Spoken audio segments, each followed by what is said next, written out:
इस लेसन में जो आज हम पढ़ेंगे ये है लास्ट लेसन। इसमें जो सारी जो स्टोरी रहेगी वो फ्रांस की और जर्मन की रहेगी, जिसमें जर्मनी सेना ने फ्रांस के ऊपर अपना अधिकार कर लिया है। तो इसमें आपको एक मैप भी दिखाया जाएगा और साथ साथ में एनसीईआरटी बुक से रिलेटेड जो चैप्टर है वो कंप्लीट दिखाया जाएगा और उसकी ऐसी स्टोरी बता दी जाएगी ताकि आपको आने वाला कोई भी आपका एग्जाम हो आपको एक क्विक रिवीजन हो जाए, जिससे आपको स्टोरी का पता चल जाए। और अगर आप क्वेश्चन एक बार पढ़ लो तो आपको पूरे के पूरे क्वेश्चन जो हैं लर्न हो जाए। इस तरीके से पूरा चैप्टर को आपके सामने नरेट किया जाएगा ताकि आपको आने वाले एग्जाम में पूरी पूरी मदद मिले। तो चलिए स्टार्ट करते हैं अपने जो चैप्टर है उसकी नई स्टोरी। आज हम पढ़ेंगे क्लास 12th का इंग्लिश चैप्टर फर्स्ट, जिसमें जो फ्लेमिंगो से रिलेटेड रहेगा नाम है द लास्ट लेसन। और इसके जो राइटर रहेंगे वो कौन रहेंगे, अल्फोंस डुडेट जी रहेंगे। इसमें जो द लास्ट लेसन में जो स्टोरी पढ़ेंगे वो किसकी रहेगी, मिस्टर हैमल की रहेगी, एक छोटे से बच्चे फ्रेंच की रहेगी, जो इसके बारे में पूरी डिटेल में बताता कि इस चैप्टर में क्या हुआ है और उनके जो सर है मिस्टर हैमल उसके बारे में। तो चलिए स्टार्ट करते हैं स्टोरी को। सबसे पहले आता है एक स्कूली अध्यापक की कहानी है जो फ्रांस के एक प्रांत में फ्रांसीसी भाषा को पढ़ाया करता था। इस प्रांत में जो जर्मन सेना ने उसको जीत लिया था, जर्मन यानी पर्शिया भी मिल सकता है आपको, जर्मन भी मिल सकता है। इस प्रांत के सभी स्कूलों में फ्रांसीसी भाषा को पढ़ाया जाना वर्जित कर दिया गया। फ्रांसीसी पढ़ाने वाले अध्यापकों को अपने स्कूल से चले जाने को कह दिया गया। यह कहानी इसी तरह से एक अध्यापक द्वारा उसके द्वारा पढ़ाए जाने वाले अंतिम पाठ का वर्णन करती है। कहानी अध्यापक की कक्षा के फ्रेंच नामक एक छोटे से विद्यार्थी के द्वारा बताई गई। इसमें जो लिटिल फ्रेंच क्या बताता है कि एक मॉर्निंग का समय होता है, वह बहुत डरा हुआ होता है कि जैसे ही वह स्कूल में एंट्री करेगा तो मिस्टर हैमल जो है उसको डांटेगा। और उसने क्योंकि वो अध्यापक के द्वारा जो पूछे गए जो प्रैक्टिकल जो क्वेश्चंस थे उनमें भी उसने एक शब्द नहीं बताया था, इसलिए वह डर रहा था। अब नन्हे फ्रेंच के मन में भाग जाने या दिन के बाहर यानी स्कूल से बाहर रहने का विचार आता है। उसने खुले मैदान में जो पर्शियाई सैनिकों की ड्रिल करते हुए देखा। पर्शियाई कौन, यानी जर्मन सैनिकों को। उसने उन्हें देखना उसे करदंतों के नियम की अपेक्षा कहीं ज़्यादा आकर्षक प्रतीत हुआ, तो भी वह जल्दी जल्दी स्कूल में भाग लिया। अपने रास्तों में नन्हा फ्रेंच जो टाउन हॉल के पास से गुजरा, उसने समाचार बोर्ड के सामने लोगों की एक भीड़ को खड़े हुए देखा। यानी एक बुलेटिन बोर्ड था जिस पर लोगों की भीड़ जमा थी जो वहाँ उस दिन का न्यूज़ सुन रहे थे। जब नन्हा फ्रेंच स्कूल में पहुँचता है तो देखता है कि स्कूल में माहौल बिल्कुल शांत था। वहाँ कोई शोर शराबा नहीं था। वहाँ इतनी शांति थी जितनी कि रविवार की प्रातः होती है। ऐसे लग रहा था जैसे संडे की सुबह सुबह मॉर्निंग का समय हो। आगे क्या देखता है हम, जो फ्रेंच था कि सहपाठी जो थे वो अपनी अपनी सीटों पर बैठे हुए थे और जो मिस्टर हैमल थे वो आगे पीछे चक्कर काट रहे थे।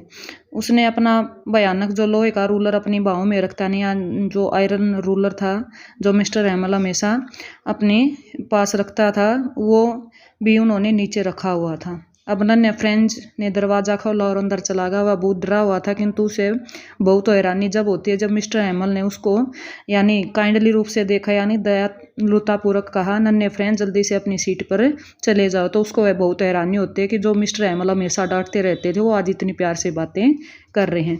फ्रेंच ने देखा कि अध्यापक अपने सबसे सुंदर पोशाक पहनी हुई थी। वह पोशाक तो वह केवल या तो इंस्पेक्शन वाला दिन होता था या फिर जिस दिन प्राइज डिस्ट्रीब्यूशन होता था उस दिन पहनते थे, तथा कक्षा के पीछे की तरफ गांव के लोग जो थे वो खामोशी से बैठे हुए थे। प्रत्येक उदास दिखाई दे रहा था। फ्रेंच हैरान से यह सब क्या हो रहा देखता रहेगा। मिस्टर हैमल ने बहुत ही गंभीर और कोमल स्वर में कहा, मेरे बच्चों आज ये मेरा अंतिम पाठ है, यानी जो लास्ट लेसन का नाम पढ़ा है वो इसी के ऊपर पढ़ा है जो मैं आपको पढ़ाऊंगा। बर्लिन में एक आदेश प्राप्त हुआ कि अल्सेस और लोरेन के स्कूलों में केवल जर्मन भाषा पढ़ाई जाए। नया अध्यापक कल आ रहा है, यह आपका अंतिम फ्रांसीसी पाठ होगा। मैं चाहता हूं कि आप इसे बहुत ध्यान से सुनो, क्योंकि कल तुम्हें क्या पढ़ना होगा, फ्रेंच लैंग्वेज नहीं पढ़नी है, जर्मन लैंग्वेज आपको पढ़नी है। इसलिए आज ये फ्रांस लैंग्वेज का क्या होगा, लास्ट लेसन होगा। पहली बार नन्हे फ्रेंच को अफसोस होने लगा कि वह अपने पाठ को गंभीरता से नहीं लेता था। वह इसलिए भी उदास था कि मिस्टर हैमल को फिर कभी नहीं देख पाएगा। वह उसके रूलर और उसके विचित्र स्वभाव के बारे में सब बातें भूल गया। अब फ्रेंच समझ गया कि मिस्टर हैमल ने किस लिए अपने सर्वोत्तम वस्त्र पहने हुए हैं। वह यह बात भी समझ गया कि गांव के बुजुर्ग लोग वहां क्यों बैठे हुए थे। वे मिस्टर हैमल की 40 वर्ष की वफादारी भरी जो सेवा रही है उसके सम्मान व्यक्त करने के लिए यहाँ पर आए हुए थे। अब क्या मिस्टर हैमल ने फ्रेंच से कहा कि यह करदंतों का नियम बोल कर सुनाए। फ्रेंच अपने शब्दों में उलझ गया, किंतु मिस्टर हैमल ने उसे डांटा नहीं। उसने केवल इतना ही कहा, अब वे पर्सियाई आपसे कहेंगे आप फ्रांसीसी होने का पाखंड करते हैं, फिर भी आप अपनी भाषा नहीं बोल सकते हैं और न ही लिख सकते हैं। लेकिन नन्हे फ्रेंच, तुम्हें सबसे बुरे नहीं हो, हम आपके पास स्वयं को कोसने के लिए बहुत कुछ है। फिर उसने फ्रांसीसी भाषा के बारे में विस्तार से बात की और कहा कि यह संसार की क्या है सबसे सर्वोत्तम या उत्तम भाषा है। मिस्टर हैमल ने व्याकरण की पुस्तक खोली और कक्षा का अपना अंतिम पाठ पढ़ाया। नन्हे फ्रेंच को यह देखकर हैरानी हुई कि इसका प्रत्येक शब्द उनको समझ में आ रहा था। मिस्टर हैमल ने प्रत्येक बात को बहुत ही ध्यानपूर्वक समझाया। व्याकरण के बाद उसने लिखने का अभ्यास कराया। जिस दौरान विद्यार्थी अपने लिखने के काम में व्यस्त थे, मिस्टर हैमल उसे छोटी सी कक्षा के कमरे में प्रत्येक चीज़ को टकटकी लगाए देखता रहा। वैसे लग रहा था जैसे सारी चीज़ों को अपनी आंखों में समाना चाहता है। ऐसा लगता था कि मानो प्रत्येक चीज़ को अपनी आंखों के अंदर बसा लेना चाहते हो। यह सोचकर उसका दिल अवश्य टूट गया होगा कि यह सब छोड़ जाना था, क्योंकि अब मिस्टर हैमल को जो फ्रांस लैंग्वेज नहीं पढ़ानी थी, अब उसको किसी दूसरी जगह चले जाना था। वहाँ पर अब कौन सी लैंग्वेज पढ़ाई जानी थी? German language. अचानक से क्या होता है, गिरजाघर की घड़ी 12 बजने की आवाज़ आई। दोपहरी प्रार्थना की आवाज़ें सुनाई दी।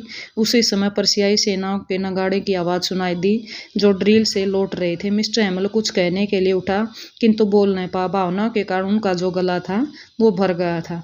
उसने चाक का एक छोटा सा टुकड़ा लिया और ब्लैक बोर्ड के ऊपर जितना बड़ा बड़ा लिख सकता था लिख दिया, फ्रांस चिरकाल तक जीवित रहे।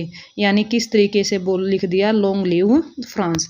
तो इस तरीके से ये हमने जो लास्ट लेसन की जो स्टोरी थी उसके बारे में जाना कि किस तरीके से मिस्टर हैमल और किसका जो नन्हा फ्रेंच था, छोटा फ्रेंच था, उसका रिश्ता था, और किस तरीके से फ्रेंच ने सारी जो स्टोरी थी अपनी आंखों देखा हाल जो था इस लेसन के माध्यम से बताया।